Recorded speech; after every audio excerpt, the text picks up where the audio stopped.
नमस्कार। AB news खबरको दैनिक अनि पृथक प्रस्तुति एबी न्यूज एट देशमा आजमा स्वागत छ।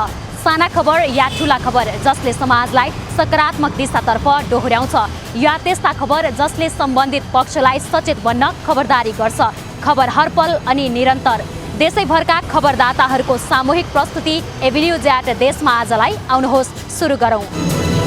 नयाँ विश्व.com को प्रकाशन संस्था नागरिक सञ्चार प्रणालीको चौथो साधारण सभा सम्पन्न भएको छ। साधारण सभाको अवसरमा बोल्दै समाजसेवी देवबहादुर श्रेष्ठले परम्परागत अन्य सञ्चार माध्यमको तुलनामा अनलाइन पत्रकारिता सहज र प्रभावकारी भएको बताएका छन्। नयाँ विश्वका सल्लाहकार समेत रहेका श्रेष्ठले सूचना सञ्जालमा छिरेर छोटो समयमै सूचना र समाचार खोज्न सकिने भएकोले युग सुहाउँदो सञ्चार माध्यम भएको बताएका हुन्। अनलाइन सूचना प्रविधिसँग खेल्ने भएकाले आम नागरिकमा सूचना प्रविधिको सामान्य ज्ञान हुनु जरुरी रहेको बताए। साधारण सभामा बोल्दै नेपाल पत्रकार महासंघ बागलुङका अध्यक्ष नरेश कणेलले अनलाइन पत्रकारिता सबैभन्दा छिटो भन्ने मूल मन्त्रका साथ अगाडि बढिरहेकाले अन्य विधामा भन्दा अनलाइनमा भाषाको समेत राम्रो दखल हुन आवश्यक रहेको बताएका हुन्। मोफसलमा स्थापित नयाँ विश्वले सञ्चार क्षेत्रमा नयाँ उचाइ भर्ने काम गरेको कणेलले बताए। कार्यक्रममा बागलुङ उद्योग वाणिज्य संघका वरिष्ठ उपाध्यक्ष तथा शेयर सदस्य उमाकान्त शर्मा बाबु, नेपाल उद्योग वाणिज्य महासंघका पूर्व केन्द्रीय सदस्य निर्माण कुमार श्रेष्ठ, सत्य साई केन्द्र बागलुङका अध्यक्ष चयन देवी श्रेष्ठ लगायतका वक्ताले नयाँ विश्वलाई समय सुहाउँदो विश्वास र भरपर्दो सञ्चार माध्यमको रूपमा स्थापित गर्न सबैले सहयोग तथा सहकार्य गर्नुपर्ने बताए। साधारण सभामा प्रालिका सचिव मुकेश चन्द्र राजभण्डारीले प्रगति प्रतिवेदन र कोषाध्यक्ष निर्मला बहादुर श्रेष्ठले आर्थिक प्रतिवेदन प्रस्तुत गरेका थिए। कार्यक्रम नागरिक सञ्चार प्रालिका कार्यवाहक अध्यक्ष सुभाष चन्द्र राजभण्डारीको अध्यक्षतामा र सहसचिव अर्जुन चोखालाको स्वागत र सचिव मुकेश चन्द्र राजभण्डारीको सञ्चालनमा सम्पन्न भएको थियो।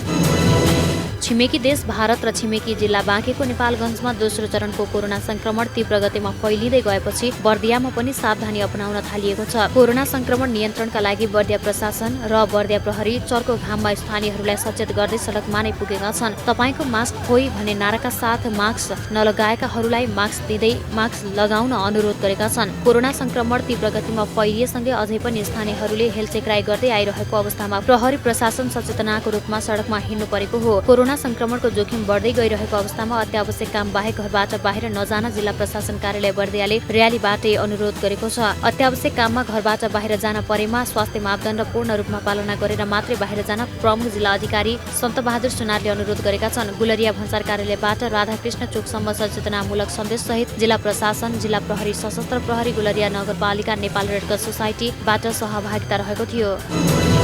नेपाली कांग्रेस दोलखाका पूर्व सभापति एवं नेपालको प्रजातान्त्रिक आन्दोलनका अथक योद्धा देवी प्रसाद नेउपानेको निधन भएको छ। नेपाली कांग्रेस दोलखाको इतिहास समेत रहेका नेउपानेको बिहिबार तामाकोसी गाउँपालिका वडा नम्बर 3 जफे स्थित आफ्नै घर छेउमा मुढाले खिचेर निधन भएको हो। नेउपाने 2027 सालमा जनकपुर अञ्चलको गौरीशंकर छात्र समितिको सदस्य हुँदै विद्यार्थी राजनीतिमा होमिएका थिए। विद्यार्थी राजनीतिपछि 2047 सालमा नेपाली कांग्रेसको जिल्ला सभापति र 2062-2063 सालको आन्दोलनताका पनि जिल्ला सभापतिको रूपमा रहेका थिए। उनी तत्कालीन समयमा शेरबहादुर देउवा नेतृत्वको प्रजातान्त्रिक कांग्रेसको दोलखा सभापति समेत रहेका थिए। सरकारले एक व्यक्ति एक सहकारी नीतिलाई कार्यान्वयन गर्नका लागि एउटै प्रकृतिका सहकारी मर्जलाई प्रोत्साहन गर्दै आएको छ। तर नयाँ सहकारी तथा वित्तीय संस्था खुल्ने क्रम भने रोकिएको छैन। यस्ता पाल्पामा भने नि सदस्य डुप्लिकेसनको अन्त्य गरी सहकारीको संख्या घटाएर गुणात्मक तर्फ लाग्न सन्देश दिने गरी 2वटा बचत तथा ऋण सहकारीले एकीकरण गरेर एकीकृत संयुक्त रूपमा कारोबार गर्न थालेको छ। रामपुर नगरमा सञ्चालित 2055 सालमा स्थापना भएको अन्धकार मुक्ति र 2068 सालमा स्थापना भएको सहयोगी बचत तथा ऋण सहकारीले एकीकरण गरी अन्धकारका मुक्तिका नामबाटै संयुक्त रूपमा कारोबार सुरु गरेको छ। आफ्नै भवनमा रहेको प्रधान कार्यालयसँगै 4वटा सेवा केन्द्रबाट रामपुर सहित निस्ती, पूर्वखोला र रम्भामा वित्तीय सेवा प्रदान गर्दै आएको अन्धकारले बेझाड बजारबाट सेवा प्रवाह गर्दै आएको सहयोगीलाई ग्रहण गरेको हो। वित्तीय संस्थाहरू मर्जको आधारलाई टेकेर उही प्रकृतिको संस्थाहरूमा सदस्यता दोहोरिने समस्यालाई समाधान गर्नका लागि मर्ज गरिएको बताइएको छ।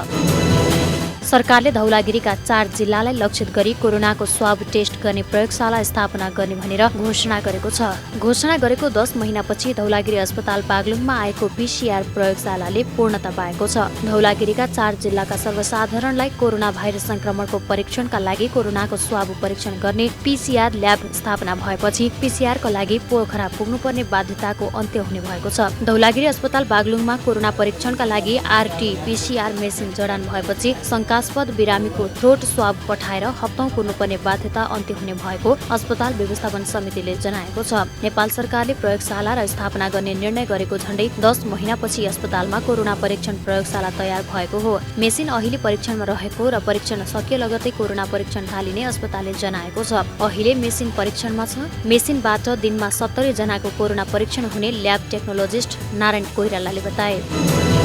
2 दशकपछि पहिलो पटक वैशाख महिनामा बाक्लो हिमपात भएपछि हुम्लाको सदरमुकाम सिमीकोटदेखि उत्तरी क्षेत्रका बस्तीको जनजीवन प्रभावित भएको छ। बुधबार रातिदेखि निरन्तर रूपमा परेको हिमपातले जिल्ला सदरमुकाम सिमीकोटदेखि उत्तरी नाम्खा गाउँपालिकाका अधिकांश बस्तीहरूको जनजीवन प्रभावित भएको छ। निरन्तरको हिमपातले नाम्खाको लिमी, यारी, मुचु र चालामा घरबाट बाहिर आउन नसक्ने अवस्था भएको यालवाङमा रहेका गाउँपालिकाका अध्यक्ष विष्णुबहादुर लामाले जानकारी दिए। हिमपातले नाम्खाका प्राय बस्तीहरूका बासिन्दालाई घरबाट बाहिर निस्कन समस्या भएको छ भने मोबाइलका टावरहरूले काम गर्न नसक्दा सम्पर्कविहीन भएको बताइएको छ। हिमपात नभएको समय चैतको अन्तिममा जंगलमा छोड्ने चौरीहरू समेत घरमा ल्याउन नसकेको बताइएको भए पनि यो पटकको हिमपातले किसानहरूलाई खुसी बनाएको गाउँपालिकाका अध्यक्ष लामाले बताए। प्राय पुष, माघ र फागुन महिनामा पर्ने हिउँ यो वर्ष वैशाखमा पर्नुलाई केही अनौठोको रूपमा हेरिएको सिमकोट गाउँपालिकाका वडा नम्बर 7 का मानवीर सुनारले बताए। हिमपातले हुम्लाको हवाई सेवा पनि अवरुद्ध भएको छ। बाक्लो तुवालो लागेपछि 2 दिनदेखि नै हवाई उडान प्रभावित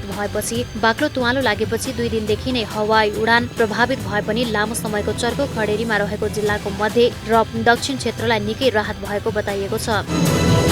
छिमेकी देश भारतमा पछिल्लो समय कोरोना भाइरसको संक्रमण तीव्र रूपमा फैलिएसँगै यसको प्रत्यक्ष असर नेपालबाट हुने कृषिजन्य वस्तु अलैँची निर्यातमा देखिन थालेको छ। नेपाली अलैँची निर्यातको ठूलो हिस्सा ओगटेको भारतमा कोरोनाले महामारीको रूप लिन थालेसँगै त्यसको असर नेपाली अलैँचीमा परेको हो। नेपाली अलैँचीको ठूलो हिस्सा ओगटेको भारतमा पछिल्लो समय कोरोनाको असर तीव्र रूपमा फैलिएपछि त्यसको असर नेपाली अलैँची निर्यातमा देखिएको हो। केही साता यता पूर्वी नाका काकरभिट्टाबाट भारत निर्यात हुने अलैँचीको परिमाण घट्दै गएको छ। लकडाउनका कारण रोकिएको गत वर्षको स्टक अलैँची चालु आर्थिक वर्षमा सन्तोषजनक रूपमा निर्यात भइरहेकोमा भारतमा कोरोना संक्रमण बढेपछि नेपाली अलैँची निर्यात पनि ह्वात्तै घटेको नेपाल अलैँची व्यवसायी महासंघले जनाएको छ। भारत नेपाली अलैँची निर्यातको सबैभन्दा ठूलो बजार हो। नेपालको करिब 98% तयारी अलैँची भारत निर्यात हुने गरेको छ।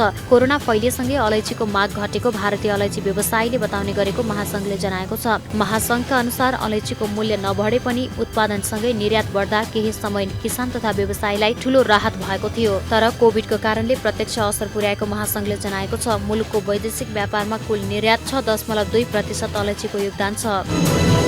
5 थरको कुमाई गाउँपालिकाको मेगा बैंक शाखाले व्यवसायीलाई निशुल्क क्यूआर कोड वितरण गरेको छ। यासोक बजारका व्यवसायीलाई डिजिटल भुक्तानीमा बैंकिङ प्रविधिको प्रयोग गराउने उद्देश्यले निशुल्क क्यूआर कोड वितरण गरेको मेगा बैंक शाखा प्रमुख छत्रपति निरौलाले बताए। बैंकले पहिलो पटक 35 वटा क्यूआर कोड वितरण गरेको जनाएको छ। यो प्रविधि मार्फत व्यवसायीहरूले आर्थिक कारोबार गर्दा सरल र सुरक्षित हुने भएकोले शाखाले क्यूआर कोडबाट रकम भुक्तानी गर्ने प्रविधिलाई विस्तार गरेको हो। नगद रहित कारोबारलाई क्रमशः विस्थापन गरी डिजिटल भुक्तानीलाई प्रवर्धन गर्ने बैंकको नीति अनुरूप शाखाको क्यूआर कोड वितरण गरेको हो। बैंकले पहिलो पटक आर्थिक कारोबारको लागि क्यूआर कोड वितरण गरेपछि सहज भएको मेडिकल सञ्चालक खगेन्द्र राज घिमिरेले बताएका छन्। उपभोक्ताले आफ्नो मोबाइल बैंकिङ एप्लिकेसन मार्फत सामान खरिद गरी क्यूआर कोडबाट भुक्तानी गर्न सक्नेछन्। बैंकले आफ्ना ग्राहकहरूलाई क्यूआर कोड निशुल्क वितरण गर्ने लक्ष्य लिएको छ। पहिलो चरणमा 35 जनालाई वितरण गरेको बैंकले यसलाई निरन्तर बढाउँदै लैजाने बताएको छ।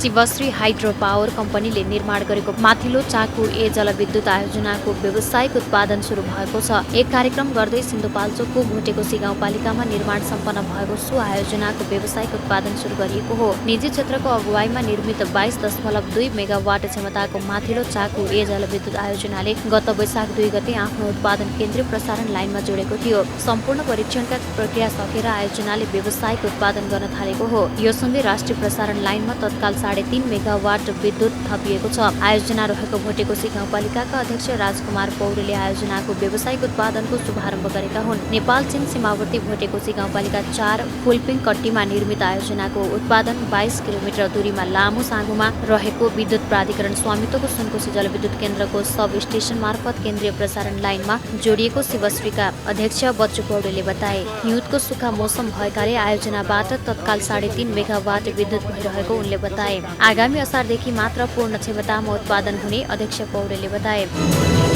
बागलुङ जिल्लामा विश्वव्यापी महामारीको रूपमा फैलिएको कोरोना भाइरस कोभिड-19 विरुद्ध दोस्रो चरणको खोप लगाउने काम अन्तिम चरणमा पुगेको छ। सरकारले तोकेको मापदण्डमा परेका स्वास्थ्यकर्मी, सरकारी कर्मचारी, जनप्रतिनिधि, पत्रकार, बैंक तथा वित्तीय संस्थामा काम गर्ने कर्मचारीहरूलाई जिल्लामा कोरोना विरुद्धको खोप लगाइएको जिल्ला स्वास्थ्य कार्यालय बागलुङले जनाएको छ। पहिलो चरणको खोप लगाएका व्यक्तिहरूलाई जिल्ला सदरमुकामको धौलागिरी अस्पताल र गाउँ-गाउँमा रहेको स्वास्थ्य केन्द्रमा रहेका तालिम प्राप्त स्वास्थ्य कर्मीहरूले सुरक्षित रूपमा खोप लगाउने काम गरेको खोप सुपरभाइजर देवप्रकाश घिमिरेले बताए। कोरोना भाइरसको दोस्रो लहर फैलिएर समुदाय स्तरमा जान थालेको समयमा दोस्रो चरणको खोप आएपछि जिल्लामा खोप लगाउन अस्पतालमा ठूलो लाइनमा बसेर खोप लगाएका छन्। सरकारले निशुल्क रूपमा जनतालाई सुरक्षित बनाउन ल्याएको कोरोना विरुद्धको खोप सीमित व्यक्तिका लागि मात्रै लगाउने काम भएको हुँदा यो खोप सबै सर्वसाधारणलाई लगाउने योजना बनाउन बागलुङका जनताले माग गरेका छन्।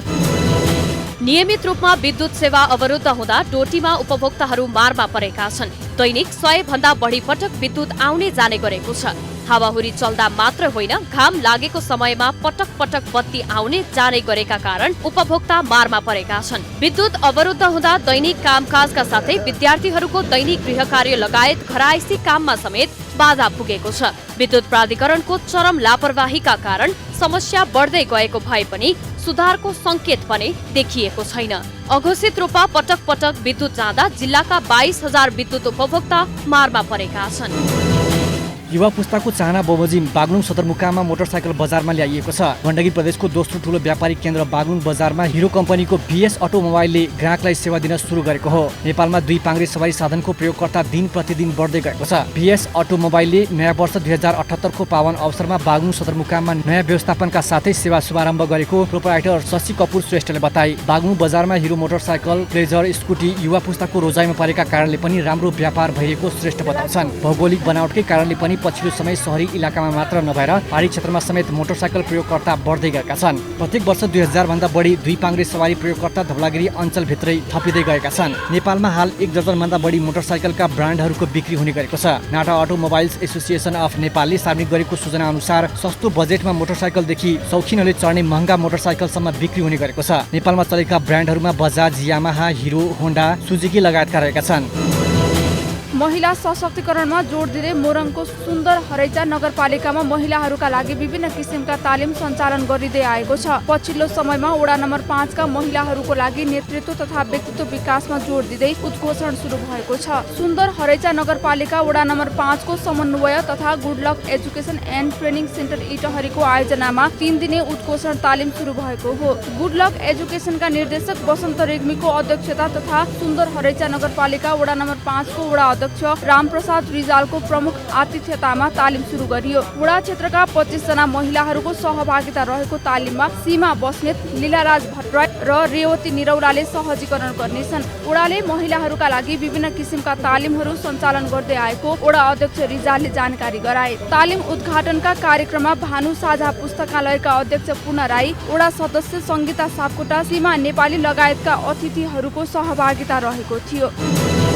जिल्ला प्रहरी कार्यालय पर्साले बुधबार अवैध हतियार सहित 1 जना युवकलाई पक्राउ गरेको छ। जिल्ला मकवानपुर हाँडीखोला मनहरी गाउँपालिका वडा नम्बर 5 का 25 वर्षीय राजु राणा मगरमाथि शंका लागि चेक जाँच गर्दा कम्बरभित्र भिरी लुकाई छिपाई लगिएको पेस्तोल 1 थान र प्यान्टको खल्तीमा लुकाई राखेको अवस्थामा राखिएको खाली म्यागजिन 2 थान फेला परेको हो। विशेष सूचनाको आधारमा वीरगञ्ज महानगरपालिका वडा नम्बर 16 शंकराचार्य गेट स्थित जिल्ला प्रहरी कार्यालय मातहत रहेको प्रहरी चौकी इनरुवा पर्साबाट खटिएको टोलीले चेक जाँच गर्ने क्रममा भारत रक्सौलबाट वीरगञ्जतर्फ पैदल आउँदै गरेको राजु राणा मगरको खान तलासी गर्दा सो हतियार बरामद भएको हो। आवश्यक अनुसन्धान भइरहेको पर्सा प्रहरीले जनाएको छ।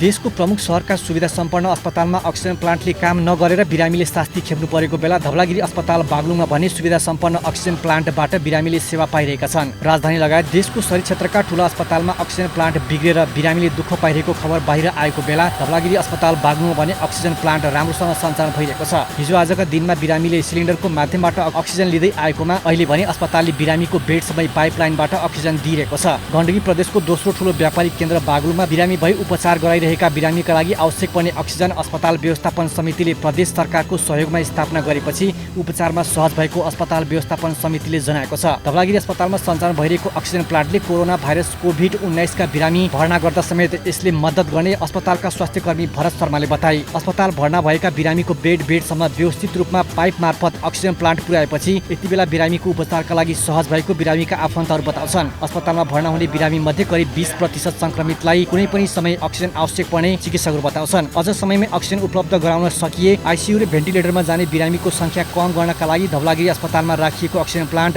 उपयोगी हुने देखिन्छ। हिजोको दिनमा अस्पतालमा अक्सिजन प्लान्ट नहुँदा मुटु रोगी, दम लगायतका रोगका बिरामीलाई बागलुङमा उपचार हुन नसकी पोखरा, काठमाडौँ लैजानुपर्ने बाध्यता थियो। अहिले अस्पतालमै अक्सिजन प्लान्ट बनेपछि धवलागिरीका जनतालाई स्वास्थ्य सेवामा भने धेरै सहज भएको देखिन्छ। नेपाल विद्युत प्राधिकरण पर्वत वितरण शाखा मार्फत न्यून शुल्कमा विद्युत खरिद गरेर ग्रामीण बस्तीमा महँगो मूल्यमा बिक्री गर्ने गरेको पाइएको छ। जिल्लाका सामुदायिक विद्युतीकरण संस्थाहरूले प्राधिकरणले तोकेको भन्दा धेरै महँगो दरमा विद्युत बेच्ने गरेको पाइएको हो। प्राधिकरणमा प्रति 10 युनिट विद्युतको 30 रुपैयाँ शुल्क तोकेको भए पनि सामुदायिक विद्युत उपभोक्ता समितिहरूले भने 80 देखि 100 सम्म असुल्ने गरेको पाइएको हो।